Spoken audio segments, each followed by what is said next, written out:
First and foremost, according to me, what's important to understand is what really is a first information report. First, let's understand, because we need to understand the interplay of the various legal provisions which are at play here. So the first one is 154, section 154 of the Code of Criminal Procedure, and section 157 of the Code of Criminal Procedure. Now, under these two provisions, the officer in charge of a police station decides, and to his satisfaction, that there has been a commission of a cognizable offense.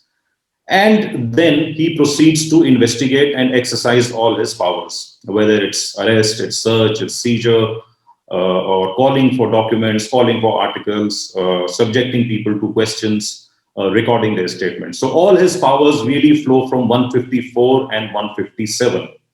Now, the question is that this satisfaction of the officer in charge of a police station under these two provisions, where he says that, yes, I am satisfied that there is a cognizable offense made out, whether this subjective satisfaction of a police officer, the court will put to an objective test of whether it is actually made out, whether court, which is presided by a trained judicial mind, will get into this kind of analysis.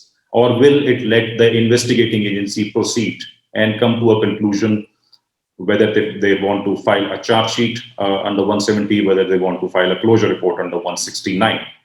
So how often will a court intervene in that process? There are two remedies which are available to an accused. One is Article 32 of the Constitution of India that confers jurisdiction on the Supreme Court to secure the fundamental rights of the accused. So a bit of quashing jurisdiction arrives from there.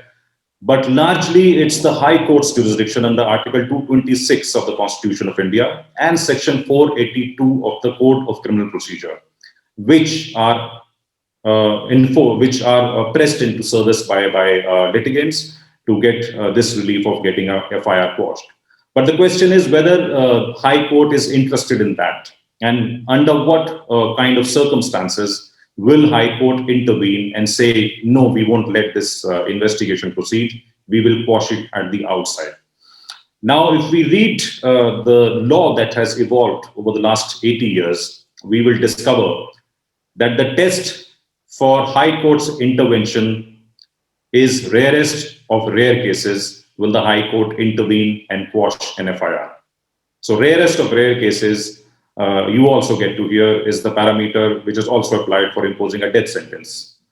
So rarest of rare cases, when will High Court arrive at a conclusion that this case is that rare case?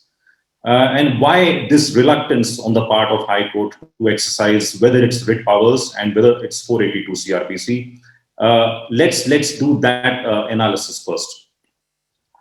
First, let's start with an example that, for instance, a person, Mr. A, goes to a police station and he tells the officer in charge that, listen, my brother, Mr. B, had rendered certain services to Mr. C.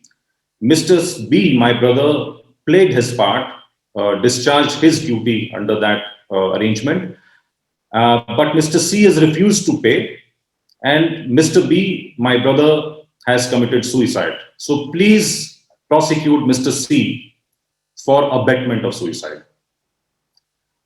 Whether police officer who jumps to the conclusion that yes, it's a case to be prosecuted under section 306 of the Indian Penal Code, whether he's right in proceeding with that. Let's take this example and apply that. Now, police rightly or wrongly is registered.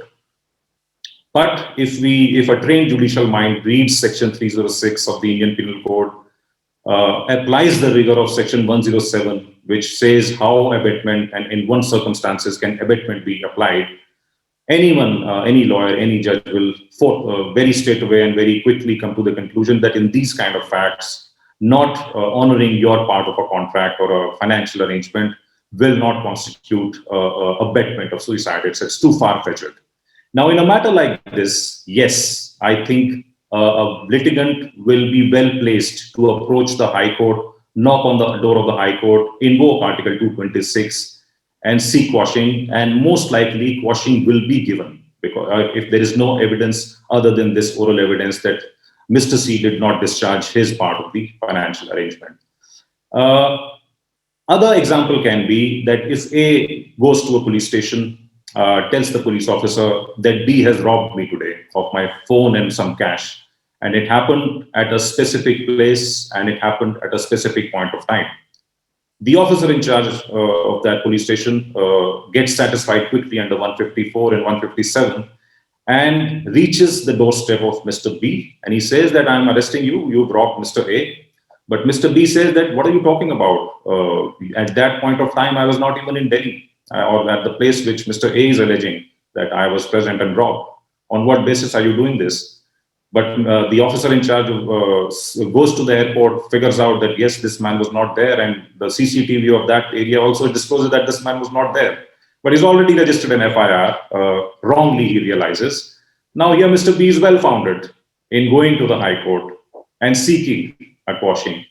But beyond these kind of cases where it's very, very clear that the accused is either not getting into the breach of the provision of the Indian Penal Code or whatever statute is being pressed into service, or where he can really come out with a very clear kind of defense that yes, it could not have been possible.